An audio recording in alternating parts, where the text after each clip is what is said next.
Hello guys, आप सभी कैसे हैं। आशा करती हूँ आप सभी लोग अच्छे होंगे।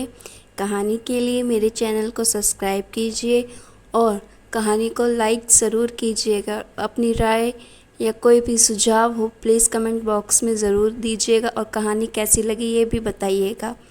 आज घर में बड़ी चहल पहल थी और हो भी क्यों ना, घर में मेहमान जो आने वाले थे वो भी घर की बड़ी बेटी तन्नू को शादी के लिए दिखावे की रस्म अदायगी के लिए। साधारण परिवार में जन्मी 3 बच्चों में सबसे बड़ी बेटी, एक कमरे का मकान जिसमें एक छोटा सा आंगन। पिता एक सामान्य सी नौकरी करके घर का खर्च चलाते थे। घर का माहौल खुशनुमा बना हुआ था। सबके मुख पर ताजगी देखते ही बनती थी। मम्मी खुश मगर सकुचाई सी नज़र आती थी। पिता के चेहरे पर खुशी के मध्य में चिंता के भाव साफ नजर आते थे। उन सब के बीच कम बोलने और अपने संस्कारों के प्रति सजग तन्नू के मन में रह रहकर हजारों सवाल उठ रहे थे। कुछ सूझ नहीं रहा था, मन बड़ा ही विचलित था। तभी किसी ने बाहर से आकर खबर दी, मेहमान आ गए हैं। छोटे से मकान में चहल कदमी बढ़ सब इधर उधर दौड़ने और व्यवस्था के संवारने में व्यस्त हो गए। जैसे ही मेहमानों में घर के अंदर प्रवेश किया, उनका जोरदार स्वागत किया गया और बातचीत की रस्म अदायगी होने लगी। कमरे के अंदर बैठी वो साधारण कन्या अभी भी खुद के सवालों में उलझी थी। मम्मी उसको समझा रही थी कि मेहमानों के सामने कैसे व्यवहार करना चाहिए, जो जन्म से ही सख्ती आ रही थी। मगर आज उससे मम्मी ने क्या क्या कहा उसे कुछ मालूम नहीं था। वो तो खुद में ही उलझी थी। अचानक दरवाजे से आवाज़ सुनाई दी, बेटी तनु।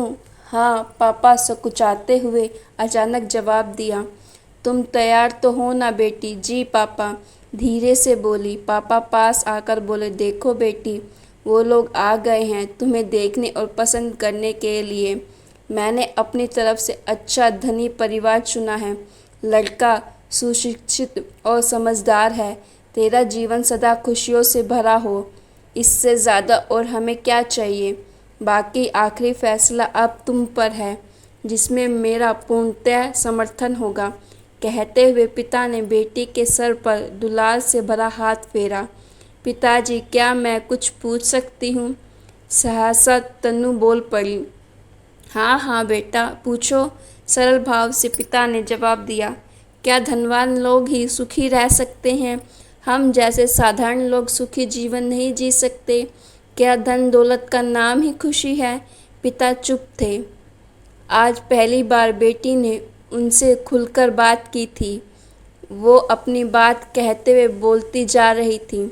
ये देख दिखावे की रस्म का क्या अर्थ है?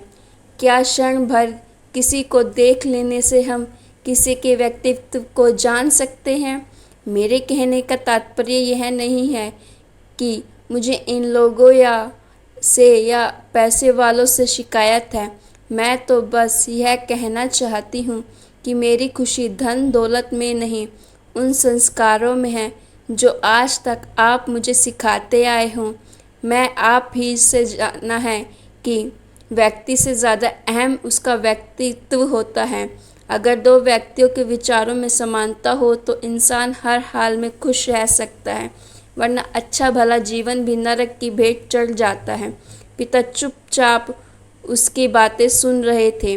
बातों में सच्चाई थी और हकीकत में जीवन का मूल मंत्र भी थी। बेटी धारा प्रवाह बोलती जा रही थी, मानो उसके अंदर का सैलाब आज फूट पड़ा हो और वो उसमें शब्दों के माध्यम से कतरा कतरा बह रही थी।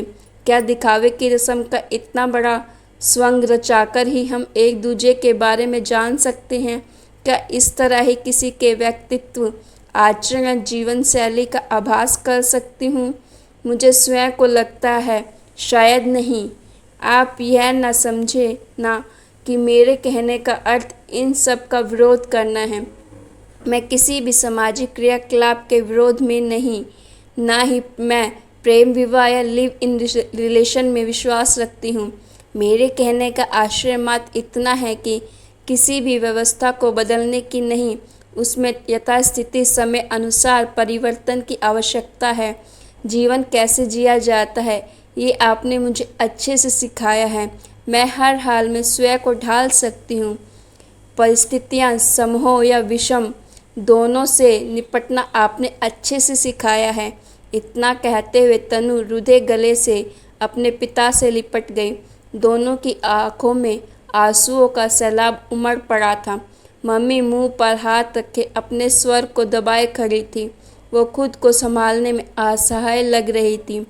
पिता में रुआसा होकर अपने दोनों हाथों से बेटी का मुखड़ा ऐसे उठा लिया जैसे बड़ी बड़ी पत्तियों के मध्यम पुष्प कमल हो। बेटी के माथे को चूमते हुए बोला, बेटा आज मैं कुछ नहीं कहूँगा, फैसला तुझ पर छोड़ता हूँ। तेरी सहमति में ही हमारी सहमति है। आंगन में बैठे मेहमान और परिवारगण शांत भाव से कान लगाकर उनकी बातें सुन रहे थे। इतने में अचानक लड़का खड़ा होकर बोला, माफ़ कीजिएगा, क्या मैं कुछ बोल सकता हूँ? इतना सुनकर सब सहम से गए। बेटी के पिता आवाज़ सुनकर बाहर आ गए और बोले, हाँ बेटा, क्यों नहीं, कहिए आप क्या कहना चाहते हैं? पिताजी, मुझे लड़की बिना देखे ही पसंद है। अगर मैं शादी करूँगा तो सिर्फ तन्नू से, यदि वो अपनी सहमति प्रदान करेगी तब, वरना मैं आजीवन कुंवारा रहने की शपथ उठाता हूँ। यह मेरा निजी फैसला है और मैं समझता हूँ कि इससे किसी को कोई आपत्ति नहीं होगी।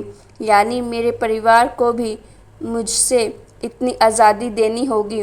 लड़के को निर्भक फैसला सुनाकर सब अचंभित और अवाक थे। उसके माता पिता भी उसकी ओर ताकते रह गए। किसी के भी तरकश में जैसे कोई शब्द बाण बचा ही ना था। लड़के ने आगे बोला, मुझे जो देखना था वो देख लिया। मुझे धन दौलत या शारीरिक सुंदरता नहीं, आत्मीयता सुंदरता की आवश्यकता है। धन दौलत से तो मैं बचपन से ही खेला हूँ, मगर जो संपत्ति आज मुझे तन्नू के विचारों से प्राप्त हुई है उससे मुझे आशा ही नहीं विश्वास हो उठा है कि एक तुम बदले एक मैं बदला, इसका मतलब हम बदल गए। और जब हम बदले तो जग बदले या ना बदले, कम से कम अपनी आने वाली पीढ़ी को तो बदल ही सकते हैं।